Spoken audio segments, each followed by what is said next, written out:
ሰላም ጤና ይስጥልን ውድ ተመልካቾቻችን የሰዓቱን ሰበር መረጃዎችን አጠናክረን ይዘንላችሁ መተናል። አብራችሁን ቆዩ። ከምታዳምጧቸው መረጃዎች መካከል በሆርሙዝ ወሽመጥ 3 የንግድ መርከቦች ምንነቱ ባልታወቀ ተወንጫፊ መመታታቸው ታውቋል። ኢራን በበኩሏ 1 ሊትር ነዳጅ በሆርሙዝ በኩል እንዲያልፍ እንደማትፈቅድ መግለጿ ተሰምቷል። በሌላ በኩል ደግሞ ጦርነቱ እንዲያበቃ በፈለኩ ጊዜ ያበቃል ሲሉ ፕሬዝዳንት ዶናልድ ትራምፕ ተናግረዋል። ኤፍቢአይ ኢራን ወደ ካሊፎርኒያ ድሮን ልታስወነጭፍ ትችላለች ሲል ማስጠንቀቁም እንዲሁ ተሰምቷል። እነዚህንና ሌሎችም ሰበር መረጃዎችን አካተናል። ለዚህ ሚዲያ አዲስ ከሆኑ ቻናሉን ሰብስክራይብ በማድረግ የደውል ምልክቷን በመጫን በቀጣይም ፈጣን ወቅታዊና እውነተኛ መረጃዎችን ማግኘት ይችላሉ። ይህንን ቪዲዮ ላይክ፣ ሼር በማድረግ ቤተሰብነታችሁን አጠናክሩ።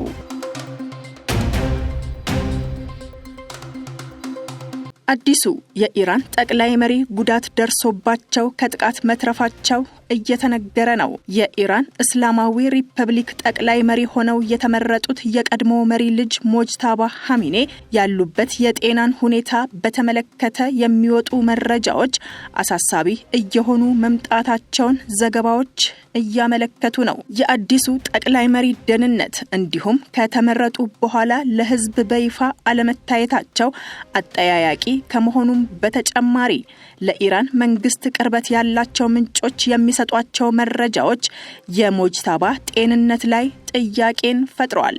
በቆጵሮስ የኢራን አምባሳደር የሆኑት አሊሬዛ ሳላሪያን ለብሪታንያው ጋዜጣ ዘጋርዲያን ጠቅላይ መሪው እግርና እጆቻቸው ላይ ጉዳት እንደደረሰባቸው ሰምቻለሁ፣ የመቁሰል ጉዳት ስለደረሰባቸውም ሆስፒታል እንደሆኑ አስባለሁ ሲሉም ተናግረዋል።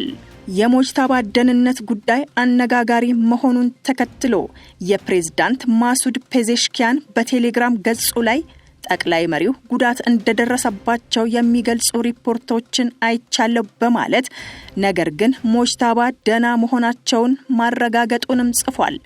በተጨማሪም ሰኞ ዕለት የሞጅታባ መመረጥ ዜና ከወጣ በኋላ የኢራን መንግስት ቴሌቪዥን ጉዳት ደርሶባቸው እንደነበረ ቢጠቅስም ምንም አይነት ዝርዝር ግን ሳይሰጥ ቀርቷል።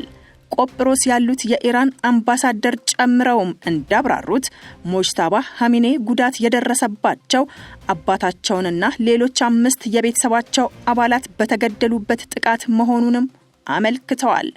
ሞጅታባ የኢራን ጠቅላይ መሪ ሆነው ከተሰየሙ 3 ቀናት ያለፏቸው ቢሆንም እስካሁን ከሳቸው በኩል ምንም አይነት መልእክትም አልተሰማም፣ በአደባባይም አልታዩም ወይም ንግግር አላደረጉም።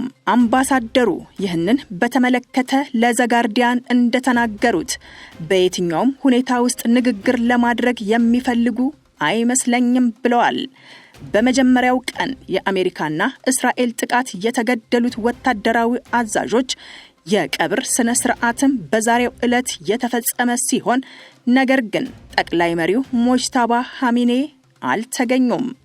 በቆጵሮስ የኢራን አምባሳደር ለጋዜጣው ሟቹ አያቶላ አሊ ሐሚኒ በህይወት እያሉ የሃይማኖት መሪዎች ልጃቸው እንዲተካቸው ጥያቄ ቢቀርብላቸውም የቤተሰብ ስርዓት እንዲሆን እንደማይፈልጉ በመግለጽ መቃወማቸውንም ተናግረዋል።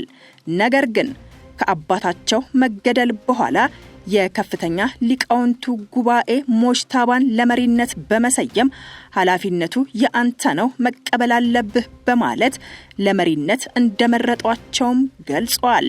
የአያቶላ ሐሚኔ ግድያን በተመለከተ መኖሪያ ቤታቸው ከፕሬዝዳንታዊ ቤተመንግስት አቅራቢያ ስለነበረ ጥቃቱ ሲፈጸም ሚስታቸው፣ ሴት ልጃቸው፣ ባሏና የ14 ዓመት ልጇ ጭምር መገደላቸውንም አረጋግጠዋል። ኢራን 1 ሊትር ነዳጅ በሆርሙዝ በኩል እንዲያልፍ እንደማትፈቅድ ገለጸች። ኢራን የአጸፋ ጥቃት የመሰንዘር ፖሊሲዋ መለወጡን የአብዮታዊ ዘብንና የሀገሪቱን ጦር የሚያስተባብረው ወታደራዊ ማዘዣ ቃል አቀባይ በሰጡት መግለጫ ተናገሩ። የቴህራን ፖሊስ አሁን ጥቃትን በጥቃት መመለስ ይሆናል ሲሉም ቃል አቀባዩ ኢብራሂም ዞልፋካሪ ተናግረዋል። ቴህራን 1 ሊትር ነዳጅ እንኳን የሆርሙዝ ወሽመጥን አቋርጦ አሜሪካ እስራኤልና አጋሮቿ ዘንድ እንዲደርስ አትፈቅድም ሲሉ ዞልፋካሪ አክለው ተናግረዋል። ከነሱ ጋር የተያያዘ ማንኛውም መርከብ ወይም ነዳጅ ጫን ኢላማ ይሆናልም ተብሏል። የ1 በርሜል ነዳጅ ዋጋ $200 እንደሚሆን ጠብቁ።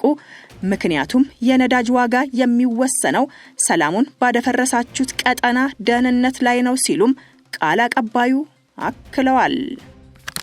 በሆርሙዝ ወሽመጥ 3 የንግድ መርከቦች ምንነቱ ባልታወቀ ተወንጫፊ ተመቱ። 3 የንግድ መርከቦች በሆርሙዝ ወሽመጥ ምንነቱ ባልታወቀ ተወንጫፊ መመታታቸውንና ቢያንስ አንዱ በእሳት መያያዙን የዩናይትድ ኪንግደም ባህር ንግድ መርከብ አስታወቀ። ይህ ጥቃት የተፈጸመው አሜሪካ በአካባቢው በነበሩ በርካታ የኢራን ባህር ኃይል መርከቦች ላይ ጥቃት ፈጽማ ማውደሟን ካሳወቀች ከሰዓታት በኋላ ነው። የዩኬ የባህር ንግድ መርከብ ጨምሮ እንዳስታወቀው ያልታወቀ ተወንጫፊ የንግድ መርከቦች ላይ ጥቃት መፈጸሙን ተከትሎ የጭነት መርከቦች ከሆርሙዝ ወሽመጥ እንዲወጡም ተደርጓል። አደጋው የደረሰው በኦማንና ዱባይ አቅራቢያ ሲሆን አንዱ መርከብ በእሳት መያያዙም ተገልጿል። በሆርሙዝ የባህር ወሽመጥ ጥቃት ከደረሰባቸው መርከቦች መካከል አንዱ የታይላንድን ሰንደቅ ዓላማ የሚያውለበልብ ነውም ተብሏል። የታይላንድ ባህር ኃይል ባወጣው መግለጫ ላይም 23 ባህረኞች በመርከቡ ላይ ነበሩም ብሏል። የኦማን ባህር ኃይል 20 የመርከቡን ሰራተኞች ማትረፉን አስታውቆ 3 እንደሚቀሩትም አስታውቋል። ጥቃቱ የደረሰበት ምክንያት ምርመራ እየተደረገ መሆኑም ተገልጿል። በቀጠናው የሚንቀሳቀሱ የንግድ መርከቦች ጥንቃቄ እንዲያደርጉ እንደተነገራቸውም አስታውቋል። በሁለቱ የንግድ መርከቦች ላይ ጥቃት ከመድረሱ በፊት መጀመሪያ ጥቃት የደረሰበት በዩናይትድ አረብ ኤሚሬትስ አቅራቢያ እየተንቀሳቀሰ የነበረ ኮንቴነር ጫኝ መርከብ ነው። በመርከቡ ላይ ጉዳት ቢደርስም ሁሉም የመርከቡ ሰራተኞች በደህና ሁኔታ ላይ እንደሚገኙም ታውቋል።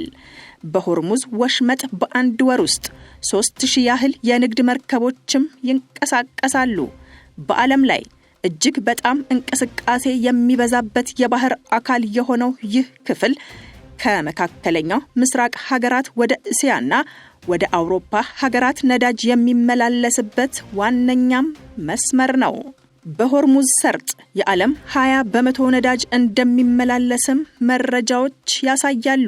በአካባቢው የሚገኙት ነዳጅ ዘይትና የተፈጥሮ ጋዝ አምራች ሀገራት የኢራን፣ የኢራቅ፣ የኩዌት፣ የኳታር፣ የሳውዲ አረቢያና የኤሚሬትስ ግዙፍ ድፍድፍ ነዳጅ ዘይት የያዙ መርከቦችን የሚያንቀሳቀሱት በዚህ ጠባብ የባህር ክልል ነው። እንደ ዩኬ የባህር ንግድ መርከብ መረጃ ከሆነ እስራኤልና አሜሪካ ከኢራን ጋር ጦርነት ከጀመሩ ጊዜ አንስቶ በአካባቢው የሚደረገው የመርከብ እንቅስቃሴ የቀነሰ ሲሆን 13 ያህል መርከቦች ላይም ጥቃት ደርሷል። በዚህ ሳምንትም የዓለም የነዳጅ ዋጋ በበርሜል $100 በላይ አሻቅቦ ነበር። ጦርነቱ እንዲያበቃ በፈለኩ ጊዜ ያበቃል ሲሉ ፕሬዝዳንት ዶናልድ ትራምፕ ተናገሩ። የአሜሪካው ፕሬዝዳንት ዶናልድ ትራምፕ ለአክሲዮን የዜና ወኪል ከኢራን ጋር የሚደረገው ጦርነት በቅርቡ ያበቃል ሲሉ ተናግረው ምንም ኢላማ የሚደረግ የቀረ ነገርም የለም ብለዋል። በኢራን ላይ የሚካሄደው ጦርነት እንዲያበቃም በፈለኩት ጊዜ ሁሉ ያበቃል ሲሉም ዶናልድ ትራምፕ መናገራቸውን የዜና አውታሩ ዘግቧል። አሜሪካ ከእስራኤል ጋር በመሆን ኢራን ላይ ጥቃት መፈጸም የጀመረችው የካቲት 21 2018 ነበር። የእስራኤል መከላከያ ሚኒስቴር ኢዝራኤል ካትስ ረቡዕ ዕለት ጦርነቱ ያለምንም የጊዜ ገደብ ይቀጥላል ብለው ነበር። ካትዝ እንዳሉት ጦርነቱ አስፈላጊ እስከሆነበት ጊዜ ድረስና የእስራኤልና የአሜሪካ የጋራ ዘመቻ ሁሉም ዓላማዎች እስኪሳኩ ድረስ ይቀጥላሉ ሲሉ መናገራቸውን ሮይተርስና ዘ ታይምስ ኦፍ ኢዝራኤል ዘግበዋል። በመካከለኛው ምስራቅ ጦርነት ከተጀመረበት ጊዜ ጀምሮ 1100 ህፃናት መቁሰላቸውን ወይም መሞታቸውን ዩኒሴፍ ገለጸ። በመካከለኛው ምስራቅ የተከሰከሰው ጦርነት በቀጠናው ለሚገኙ በሚሊዮን የሚቆጠሩ ህፃናት አሰቃቂ ነው ሲል የተባበሩት መንግስታት የህፃናት ኤጀንሲ ዩኒሴፍ አስታውቋል። አሜሪካና እስራኤል የካቲት 21 2018 ዓመተ ምህረት ኢራን ላይ ጥቃት ከከፈቱበት ዕለት አንስቶ ከ1100 በላይ ህፃናት ጉዳት ወይም ሞት እንደደረሰባቸው ዩኒሴፍ ባወጣው መግለጫ አስታውቋል። መግለጫው አክሎም ይህ መረጃ በኢራን የተገደሉ 200፣ በሊባኖስ 91፣ በእስራኤል 4 እንዲሁም በኩዌት 1 ህፃንን ያጠቃልላል። ዩኒሴፍ የህፃናትን መገደልና የአካል ጉዳት ማድረስ ወይም ህፃናት የሚገለሉባቸውን አስፈላጊ አገልግሎቶች ማውደምና ማቋረጥ ምንም ምክንያት የሚቀርብበት ነገር አይደለም ብሏል። የተባበሩት መንግስታት ድርጅት ዋና ጸሐፊ አንቶኒዮ ጉቴሬዝ ተዋጊ አካላት ጦርነቱን ቆሞ ወደ ዲፕሎማሲ ድርድር እንዲመጡ ያቀረቡትን ጥሪ በድጋሚ እንደሚያቀርብም አስታውቋል። በተጨማሪም በጦርነት የሚሳተፉ አካላት በሰላማዊ ሰዎች ላይ የሚደርሰውን ጉዳት ለመቀነስ ይህም ህፃናትን የሚጎዱ ፈንጂዎችን ከመጠቀም መቆጠብን ጨምሮ የጦር መሳሪያዎችን በመምረጥ ረገድ ሁሉንም አስፈላጊ ጥንቃቄዎች እንዲወስዱም ጥሪ አቅርቧል። ኤፍቢአይ ኢራን ወደ ካሊፎርኒያ ድሮኖችን ልታስወነጭፍ ትችላለች ሲል አስጠነቀቀ። ባለፈው ሳምንት ኤፍቢአይ ለሎስ አንጀለስ የህግ አስከባሪ አካላት በጻፈው የውስጥ ማስታወሻ ኢራን ወደ ካሊፎርኒያ ድሮኖች ልታስወነጭፍ እንደምትችል ማስጠንቀቁ ተዘገበ። በአሜሪካ የቢቢሲ አጋር የሆነው ሲቢኤስ እንደዘገበው ከሆነ ኢራን በካሊፎርኒያ ላይ ድንገተኛ ጥቃት ለመፈጸም ከባህር ላይ ድሮን ልታስወነጭፍ ትችላለች ሲልም አስጠንቅቋል። የአሜሪካ መንግስትና ካሊፎርኒያ ግዛት ህግ አስከባሪ የደህንነት ባለስልጣናት ለዜና ተቋሙ እንደተናገሩት ማስታወሻው ላይ እንደሰፈረው የሚታወቅ ወይንም የተለየ ስጋት የለም ብለዋል። የሎስ አንጀለስ የህግ አስከባሪ አካላት መረጃውን ያገኙት በኢራን ላይ አሜሪካና እስራኤል ጦርነት ከመክፈታቸው በፊትም ነው። የካሊፎርኒያ አስተዳዳሪ ጋቪን ኒውሰም በኤክስ ገጻቸው ላይ እንደጻፉት በአሁኑ ጊዜ ምንም አይነት የተለየ ስጋት እንዳለ ባናውቅም በግዛታችን ለሚከሰት ማንኛውም አደጋ ዝግጁ ሆነን እንጠብቃለን ብለዋል። በባህረ ሰላጤው 2 መርከቦች ላይ ጥቃት መፈጸሙን ተከትሎ የነዳጅ ዋጋ አሻቀበ። ረቡዕ ሌሊት በኢራቅ ባስራ ከተማ አካባቢ በሚገኙ ቃስር ወደብ 2 ነዳጅ ጫኝ መርከቦች ላይ ጥቃት ተፈጽሟል። የኢራቅ ወደብን የሚያስተዳድረው ኩባንያ ከመርከቦቹ ላይ የ38 ሰራተኞችን ህይወት ማትረፉንና 1 ሰው መሞቱን ለሀገሪቱ የመገናኛ ብዙሃን ገልጿል። መርከቦችን የሚከታተሉ ድረገጾች 2 ነዳጅ ጫኞች ጥቃት ከደረሰባቸው በኋላ የህይወት አድን ጀልባዎች ከበዋቸውም አሳይተዋል። መርከቦቹ ላይ ፍንዳታው በምን ምክንያት እንደተከሰተ እስካሁን ድረስ ግልጽ አይደለም። በባስራ የሚገኝ የደህንነት ሰራተኛ ለሲኤንኤ እንደተናገሩት ከሆነ ፈንጂ የተጠመደበት የኢራን ጀልባ 2 መርከቦችን እንዳጠቃችም ይታመናል። ነገር ግን በጉዳዩ ላይ ምርመራ እየተካሄደ እንደሆነም ተናግረዋል። የዩናይትድ ኪንግደም የንግድ መርከብን የሚቆጣጠረው ተቋም ጥቃቱን በተመለከተ ተመሳሳይ መረጃ እንደደረሰው ያስታወቀ ሲሆን የኢራቅ ነዳጅ ዘይት ገበያ ድርጅት በደረሰው አደጋ በጥልቅ ማዘኑንም ገልጿል። በሁለቱ የኢራቅ ወደቦች ለጊዜው ማንኛውም እንቅስቃሴም ተቋርጧል። ረቡዕ ዕለት 3 የንግድ መርከቦች በሆርሙዝ ወሽመጥ ምንነቱ ባልታወቀ ተወንጫፊ መመታታቸውንና ቢያንስ አንዱ በእሳት መያያዙም ተዘግቧል። ይህ ጥቃት የተፈጸመው አሜሪካ በአካባቢው በነበሩ በርካታ የኢራን ባህር ኃይል መርከቦች ላይ ጥቃት ፈጽማ ማውደሟን ካሳወቀች ከሰዓታት በኋላ ነው። የዩኬ የባህር ንግድ መርከብ ጨምሮ እንዳስታወቀው ያልታወቀ ተወንጫፊ የንግድ መርከቦች ላይ ጥቃት መፈጸሙን ተከትሎ የጭነት መርከቦች ከሆርሙዝ ወሽመጥ እንዲወጡም ተደርጓል። ኢራን አሜሪካና እስራኤል ጥቃት መፈጸማቸውን እስካላቆሙ ድረስ በወሽመጡ በኩል ነዳጅ አያልፍም ስትልም አስጠንቅቃለች። በአረቢያ ባህረ ሰላጤ በሆርሙዝ ወሽመጥና በኦማን ባህረ ሰላጤ ከአውሮፓውያኑ ከየካቲት 28 እስከ መጋቢት 11 ድረስ ብቻ 13 መርከቦች ጥቃት እንደደረሰባቸው የዩናይትድ ኪንግደም የባህር ንግድ ድርጅት አስታወቀ። ሌሊቱን በኢራቅ የባህር ዳርቻ በባስራ ከተማ በሁም ቃስር ወደብ አቅራቢያ ተጨማሪ 2 መርከቦች ላይ ጥቃትም ደርሶባቸዋል።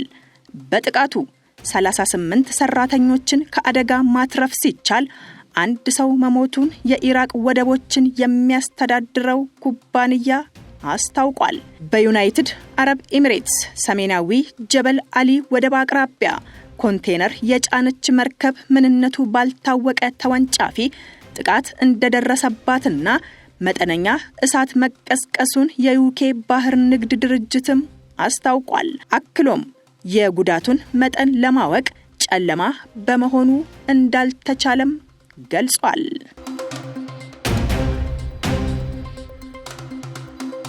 ውድ ተመልካቾቻችን ለሰዓቱ የተሰሙ ሰበር መረጃዎች ወደናንተ ያደረስናቸው ናቸው። በሌላ መረጃ እስከምንገናኝ ቸር ቆዩልን። ሰላም ለዓለማችን ይሁን።